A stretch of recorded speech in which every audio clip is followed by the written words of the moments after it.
નમસ્કાર, હું દીક્ષિતા પટેલ નર્મદા સમાચારમાં આપનું સ્વાગત છે। સૌપ્રથમ જોઈશું આજના મુખ્ય નર્મદા સમાચાર। અંકલેશ્વર નેશનલ હાઈવેના ચક્કાજામની રોજની બનતી સમસ્યાનો NHAI ક્યારે કાયમી હલ લાવશે? રવિવારે ફરી 5 કિમી લાંબો ટ્રાફિક જામ સર્જાયો। વાહન ચાલકો ત્રાહિમામ પોકારી ઉઠ્યા, છતાં હાઈવે ઓથોરિટી ધૃતરાષ્ટ્રની ભૂમિકામાં।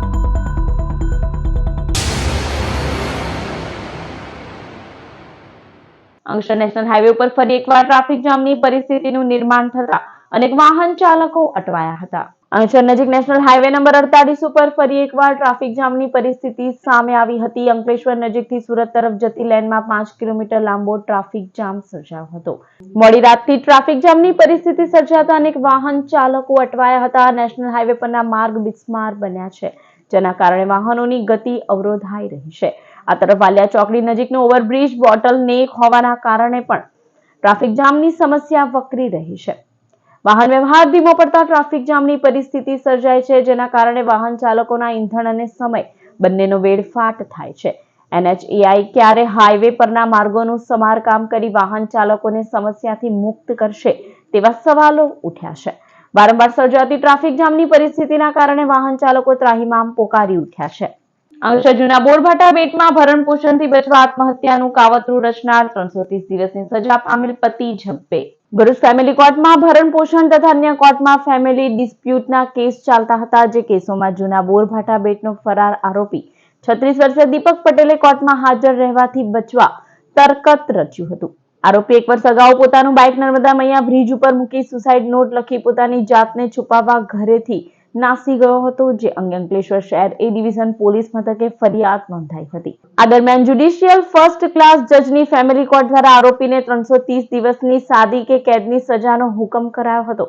પોતાની ઓળખ છુપાવી નાસ્તા ફરતા આરોપીને અંકલેશ્વર A ડિવિઝન પોલીસે પકડી લીધો હતો અને સબ જેલના હવાલે કર્યો હતો। અંકલેશ્વર હાઈવે ઉપર નશામાં રહેલા ટ્રક ચાલકે વીજ પોલ અને રેલિંગ તોડી વાહન કાસમાં ઉતાર્યું। નેશનલ હાઈવે 48 ઉપર ભરૂચથી સુરત જતા સર્વિસ રોડ ખાતે નિલેશ ચોકડી પાસે ટ્રક ચાલકે સ્ટીયરિંગ પર કાબુ ગુમાવતા અકસ્માત સર્જાયો હતો। ટ્રક ચાલક નશાની હાલતમાં સ્ટીયરિંગ પર કાબુ ગુમાવતા લાઇટના થાંભલા અને રેલિંગ તોડી વરસાદી કાસમાં ટ્રક ઉતારી દીધી હતી। સરદાર વલ્લભભાઈ પટેલની 150મી જયંતિની ઉજવણીના ભાગરૂપે અંકલેશ્વરમાં યુનિટી માર્ચ યોજાઈ। દેશના લોહ પુરુષ સરદાર વલ્લભભાઈ પટેલની 150મી જન્મ જયંતિની ઉજવણી અંતર્ગત રાજ્ય સરકાર દ્વારા એક ભારત આત્મનિર્ભર ભારતની ઉજવણી થઈ રહી છે। રવિવારે અંકલેશ્વર વિધાનસભા મત વિસ્તારની યુનિટી માર્ચમાં શહેરના તુલસી સ્ક્વેરથી આગેવાનોએ લીલી ઝંડી આપી। આ પ્રસંગે મંત્રી ઈશ્વરસિંહ પટેલ, જિલ્લા ભાજપ પ્રમુખ, પાલિકા પ્રમુખ, પ્રાંત અધિકારી, મામલતદાર, શહેર ભાજપ પ્રમુખ સહિતના આગેવાનો સહિત મોટી સંખ્યામાં નગરજનો જોડાયા। પુનગામ સ્થિત લાખા હનુમાનજી મંદિરે યુનિટી માર્ચ સંપન્ન થઈ હતી। ત્યારે જે રીતે મોદી સાહેબે 370ની કલમ હટાવીને જે કાશ્મીર અલગ અલગ ભાગમાં વહેંચાયેલું હતું, ત્યારે એના માટે પણ સરદાર સાહેબનું સપનું સાકાર કર્યું છે। ત્યારે અનેકવિધ સરદાર સાહેબની આજે અહીંયા પદયાત્રા પર રાખવામાં આવી છે અંકલેશ્વર વિધાનસભાની અંદર, અને અંકલેશ્વરથી લાખા હનુમાન ખાતે આ પદયાત્રા જઈ રહી છે। અંકલેશ્વરના ઉમરવાડા ગામમાં મતદાર યાદી સુધારણા માટે SIR વિશેષ કેમ્પનું આયોજન થયું। ઉમરવાડા ગામમાં સ્પેશિયલ ઇન્ટેન્સિવ રિવિઝન કાર્યક્રમ અંતર્ગત મતદાર યાદી સુધારણા માટે વિશેષ કેમ્પ યોજાયો, જેનું આયોજન પ્રાથમિક શાળા ખાતે કરાયું। ગામના નાગરિકોને મતદાર યાદીમાં નામ ઉમેરવા, વિગતો સુધારવા તથા જરૂરી દસ્તાવેજોની ચકાસણી માટે માર્ગદર્શન અને સહાય પૂરી પાડવામાં આવી। કેમ્પનું સંચાલન સરપંચ ઇમ્તિયાઝ માકરોડ તથા ગામના BLO ભાર્ગવ પટેલ, રશ્મિકા પટેલ અને જલપા સુખરિયાના સહયોગથી થયું। અંકલેશ્વર રોટરી ક્લબ અને ONGCના સહયોગથી દિવ્યાંગોની નિઃશુલ્ક તપાસ અને કૃત્રિમ અંગોની માપ શિબિરનું આયોજન કરાયું। રોટરી ક્લબ ઓફ અંકલેશ્વર અને ONGC એસેટ દ્વારા મહાવીર લિમ્બ સેન્ટર હુબલીના સહયોગથી કોમ્યુનિટી સેન્ટર ખાતે દિવ્યાંગો માટે શિબિર યોજાઈ, જેમાં નિઃશુલ્ક તપાસ, ઓપરેશન અને કૃત્રિમ અંગોની માપ લેવાયા। શિબિરનો મોટી સંખ્યામાં દિવ્યાંગ ભાઈ બહેનોએ લાભ લીધો હતો। શિબિરમાં પગ અને હાથના કૃત્રિમ અંગોની માપણી, નિદાન, જરૂરી સર્જરીની પ્રક્રિયા તેમજ ફિટિંગ જેવી તમામ સુવિધાઓ સંપૂર્ણપણે નિઃશુલ્ક અપાई। आज हम rotary club Mahavir limb centre के साथ मिलकर के इस ONGC प्रांगण में हमारे विकलांग भाइयों के लिए एक बहुत ही अच्छा प्रोग्राम रखे हैं, जिसमें मोर देन 100 का ऑलरेडी रजिस्ट्रेशन हो चुका है। ONGC लास्ट मेनी ईयर्स से आसपास के चारों जिलों में हम दिव्यांग भाइयों के लिए सेवा करते आए हैं। हम रोटरी क्लब के साथ में लास्ट ईयर भी कोशंबा में मल्टी स्पेशलिटी मेडिकल कैंप में उनका साथ निभाए हैं। Rotary club of Ankleshwar Bharuch જિલ્લામાં સામાજિક કાર્યક્રમો પ્રત્યે અને લોકોની સેવા પ્રત્યે હંમેશા સમર્પિત અને અગ્રેસર રહી છે અને રહેશે. આ જ ઉત્તમ વારસો આગળ વધારતા આ વર્ષે અમારી 25 રોટરી ક્લબ ઓફ અંકલેશ્વર 25-26ની ટીમે દિવ્યાંગ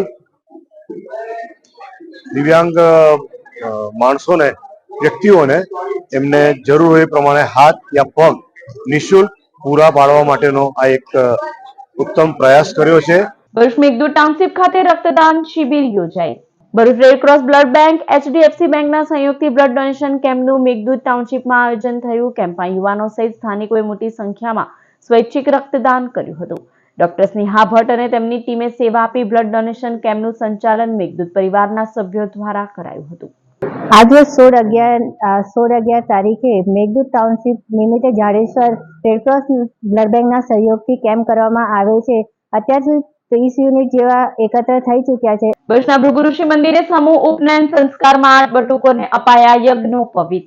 સમસ્ત ગુજરાત બ્રહ્મ સમાજ ભરૂચ શહેર એકમ દ્વારા રવિવારે સમૂહ જનોઈનું આયોજન થયું હતું. જ્યાં શહેરના ભૃગુ ઋષિ મંદિરે આયોજિત ઉપનયન સંસ્કારમાં 8 બટુકોને જનોઈ ધારણ કરાવાઈ હતી. સવારે ગણેશ સ્થાપના, મંડપ મુહૂર્ત, ગ્રહ શાંતિ, ઉપનયન સંસ્કાર બાદ આશીર્વચન પછી ભોજન સમારંભ અને અંતે બટુકોનો બળવો દોડાવાયો હતો. સમૂહ યજ્ઞોપવિતમાં બ્રહ્મ સમાજના અગ્રણીઓ અનિલ પંડ્યા, યોગેશ જોશી, ગિરીશ શુક્લ, ચેનલ નર્મદાના ડિરેક્ટર ઋષિ દવે, VHPના અજય વ્યાસ, સ્થાપક પ્રમુખ રજનીકાંત રાવલ, શૈલેષ દવે, રાજુભાઈ સહિતના ઉપસ્થિત રહ્યા હતા. સમસ્ત ગુજરાત બ્રહ્મ સમાજના ભરૂચ શહેર એકમના ઉપક્રમે આજરોજ બ્રહ્મોના બટુકો માટે સમૂહ જનોઈનું આયોજન કરવામાં આવ્યું છે. એની પાછળનો મૂળ કન્સેપ્ટ એવો છે કે વધારાના ફિઝૂલ ખર્ચા બચાવીને, અને સમાજની અંદર એવા કુટુંબો પણ છે કે જેની આર્થિક સ્થિતિ નબળી છે, તો એ લોકોની સામાજિક જવાબદારી અદા કરવા માટે બ્રહ્મ સમાજ ભવિષ્ય એકમ આગળ આવ્યું છે અને સમૂહ જનોઈની વિધિ રાખી છે. આજ રોજ 16/11/25 ના રોજ સમસ્ત ગુજરાત બ્રહ્મ સમાજ ભરૂચ શહેર એકમે એક એવું પગલું ભર્યું કે તેનાથી ભરૂચની અંદર રહેતા અને ભરૂચની બહાર રહેતા બ્રાહ્મણ સમાજના છોકરાઓનું સમૂહ જનોઈનું આયોજન આજ રોજ કર્યું છે. અને એની અંદર ટોટલ 7 કપલ ભેગા થયા છે. 7 છોકરાઓનું અમે જનોઈ કરીએ છીએ.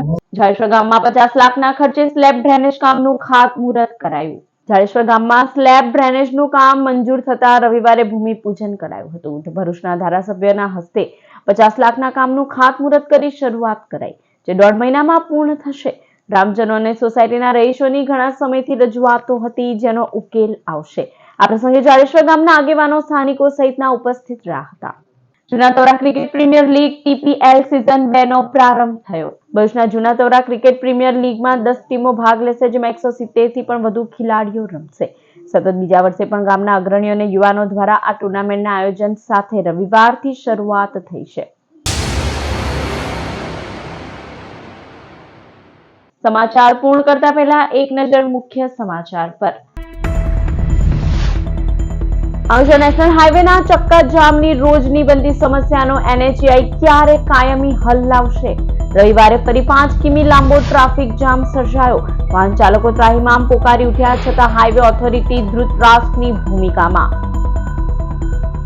તો આ હતા અત્યાર સુધીના નર્મદા સમાચાર. વધુ સમાચાર સાથે ફરી મળીશું. નમસ્કાર.